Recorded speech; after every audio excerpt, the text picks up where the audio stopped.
I love to sell. We need to look and sound different than the salespeople of the past. We need our customers to understand instinctively that we are about building trust and building a relationship, and that we're not in their office for a quick sale so that we can leave and service somebody else. 67% of those people leave because they perceive the company or the people they deal with are indifferent to their needs. I love to grow people. It's my desire that I leave people and leave companies feeling like they want to be successful. I think in sales that we actually have it quite easy because we decide if we're going to be successful or if we're going to fail. I have a pig-headed resistance to mediocrity. I am not a theorist. Because the nice thing about this is it's not magic. My focus is on results. So you can take it with you for the next few months and win the award in October. There is no cookie-cutter approach to sales. My clients come to me for keynotes because they're looking for relevant information to their sales team. Middle of May, I will never forget this because our fiscal year end was June.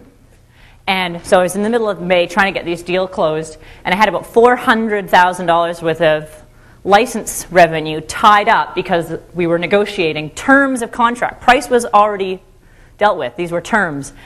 And a tornado came through Fort Worth, ripped to shreds my customer's headquarters. They found paperwork from these guys' office 5 miles, 10 miles away. No contract signed, no revenue, no commission, practically no customer. So getting tied up in a negotiation for a long period of time can be very dangerous. I always say to sales reps, the most dangerous part of the sales cycle is between the time you get verbal confirmation and when the contract is signed. Because anything can happen in there, and you've already spent the commission in your own mind, right? You've already renovated your kitchen on that $1 million deal, and then the contract doesn't come through. So we have to learn how to speed up that negotiation. After I give a keynote, it's typical for me to receive comments such as, I'm really excited to try these new ideas. I know these things will work. What's different about selling today is that our customers are more educated, have access to more information, and want decisions to be made more quickly. They love to negotiate because they love to play the game. In order to achieve the results we want today, we can't continue to sell the way we did yesterday. Everything that I teach and everything that I believe in sales, I do on a regular basis. My keynotes are designed so that there's a balance between tactical, usable sales information and motivation. We balance that by providing motivation and inspiration so that they can feel that they can achieve lasting and measurable results.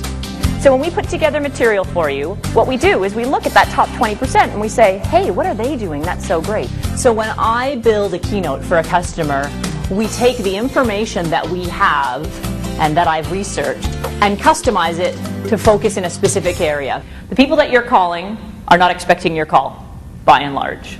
So when you're calling them, you are interrupting them. It's a mindset we have to get into as sales. You have to know that. They're not expecting your call. It would be a very easy job if they were sitting around going, ooh, I can't wait for Pierre to call. I really hope he calls because I really need to buy some more prepaid cards, right? That would make our job easy. My clients are not looking for a cookie-cutter keynote approach. They're looking for a keynote that will allow their teams to gain immediate information that will help improve their results. For example, if I am working with a telesales organization, I would not necessarily be giving them a keynote on how to manage a long-term account in a face-to-face environment. Now, the biggest mistake that I see in sales in the field is that salespeople, when they're preparing to go out to see their customers, spend 80% of their time working on what exactly to say. Some of my customers want the keynote to be focused on negotiation because they're struggling with price discount. If my client comes to me and says, we're being crushed with objections, we may focus that keynote more on how to handle objections. At the end of the day, when you're working with sales teams, my clients demand that it's all about results because that's how they're measured and that's how their sales teams are measured. We ask people, what is it that you're trying to achieve? Is it your quota, or is it a certain number of customers, or is it a certain growth? And then how are we going to get you to get to those results?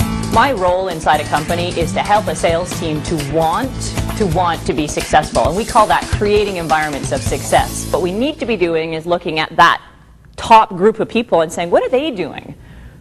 What's so different about what they're doing? How can I be like them? And the good news about that is that what we found, thankfully for me, is that what those top 20% of people are doing is not rocket science. It's easy. It's easy stuff.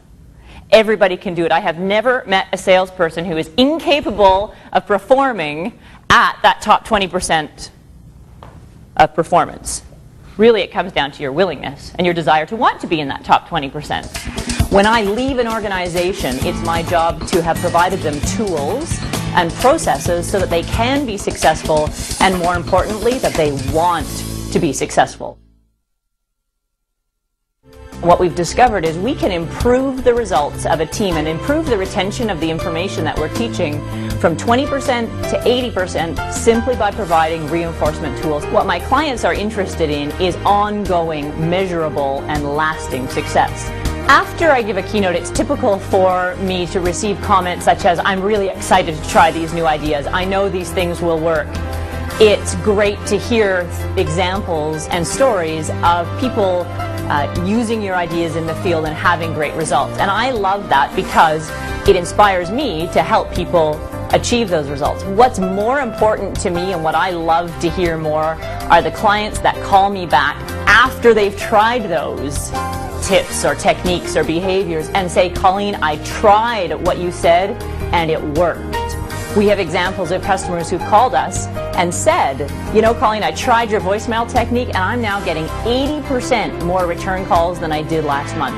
And it's those big stories that really drive the passion in me.